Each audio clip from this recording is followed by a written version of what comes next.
Young lovers, Gina Allen and Brandon Day, are on a day trip from hell. Lost in a freezing mountain wilderness with no way out. We're stuck. We're completely stuck. If we make a mistake, we probably will die.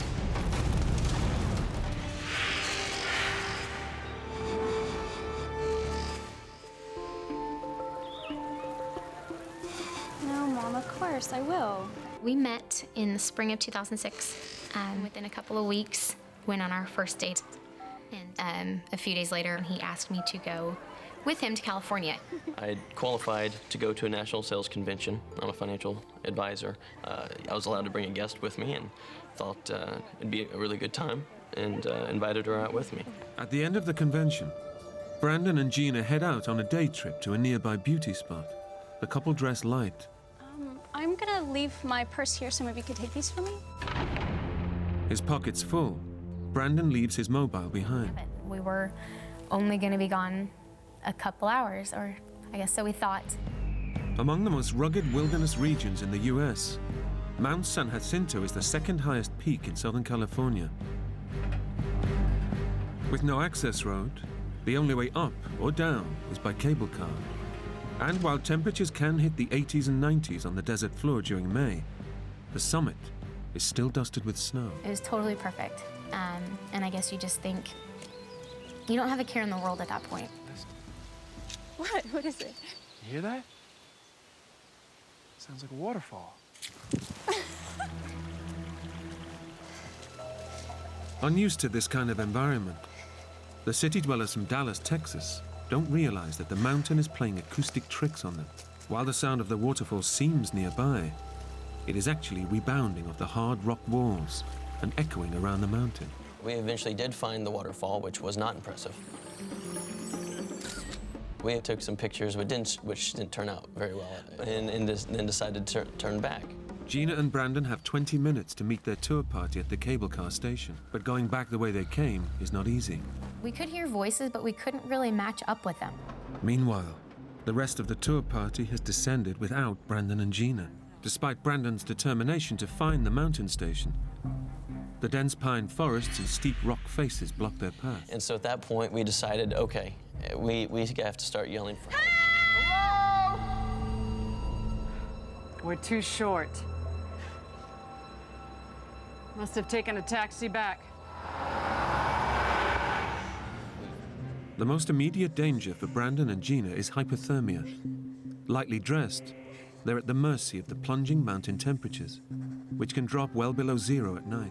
I really felt responsible. It's one thing to put yourself in a bad situation, but to put somebody else in a bad situation is tough to stomach. Well, that night, yeah, it really got to a level cold that I've never experienced before. Brandon and Gina survive a long, cold night in their makeshift shelter. Exhausted, they've had nothing to eat or drink in the last 24 hours. In my mind, I'm going through a checklist, okay? There's a series of fail-safes. You know, first off, the tour bus had a head count and a list of names. So they would have known we didn't make it back on the bus. At dinner that night, you know, some people from my firm would have noticed we're not there.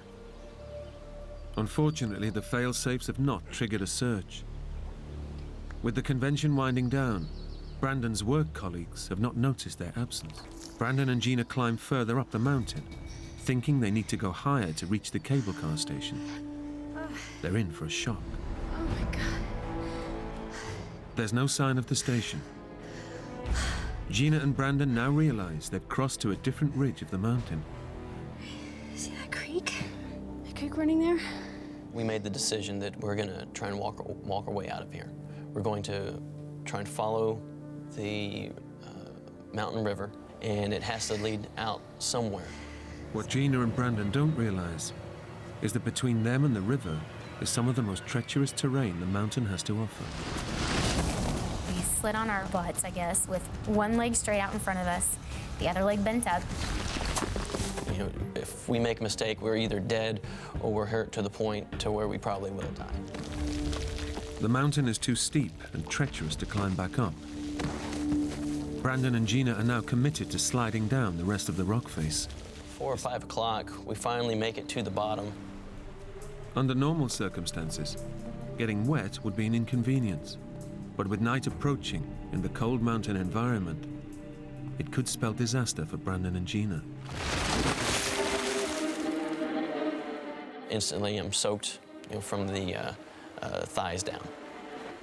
In wet clothes, Brandon is now at real risk of hypothermia. And she sat on my feet throughout the night, trying to help keep them warm. Their hotel computerized booking system has automatically checked them out. But the rooms have not been made up, so no one knows they're lost in the mountains. They've been driven on by grit and sheer determination. Then suddenly, signs of life appear in the distance. All of a sudden, you just get this feeling of, oh, I think we made it. Brandon and Gina realize this is not your average campsite. Stuff had been buried a little bit by dirt. We don't hear anybody, we don't see anybody. It's just a very ominous feeling. So we start going through the bag, the contents of the bag. We're discovering these maps, and there was obvious writing in the white space. This is today. This is May 8th. Someone's here. We're gonna be okay. No, Gina. It's May 8th, 2005. How have we found this exactly 1 year ago, to the day? May 8th, 2005. Took a fall. Too weak to climb out a canyon. Down is gorge. No way out. May 11th. I'm 60 today. Here, May 14th. Heading down to creek for water. Goodbye and love you all. To go from such a high to such a low in such a short amount of time was just something that shakes you. In digging through all of his cards, I see his name is John Joseph Donovan. At that point, I took his bag and I gathered up everything I could, because in my mind, that's somebody's dad. And somebody's dad didn't come home. For Gina and Brandon, the horror story they find themselves in is unrelenting. What is it? What? What's it? Again, the water gets us every time. And that's where we see the gorge that John had talked about. We were completely stuck. He had the maps, he had the compass, he had everything, and he couldn't get out. So how the hell are we?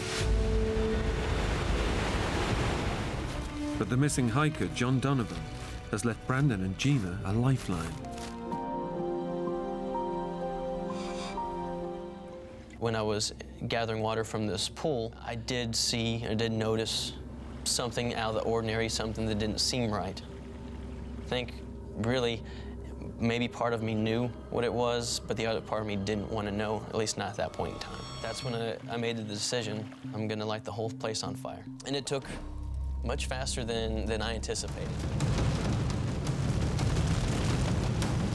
It burned for about 45 minutes or so, produced a great deal of smoke. There wasn't a cloud in the sky, and the thought was, I mean, they have to see this. And now about an hour's gone by, and it was the most beautiful sound we'd ever heard, because coming up from the valley floor is that sound of a helicopter.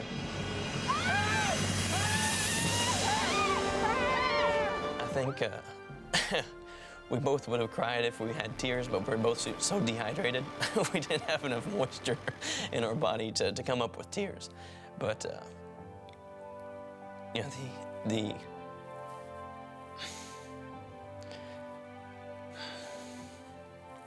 the pure joy of knowing you're gonna make it out. We're just so thankful to John Donovan. Certain people just have a way of leaving their mark.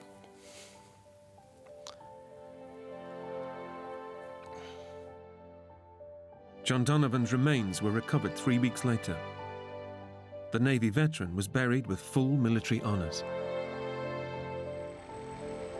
Gina and Brandon stayed together for 2 years after the ordeal, and then separated.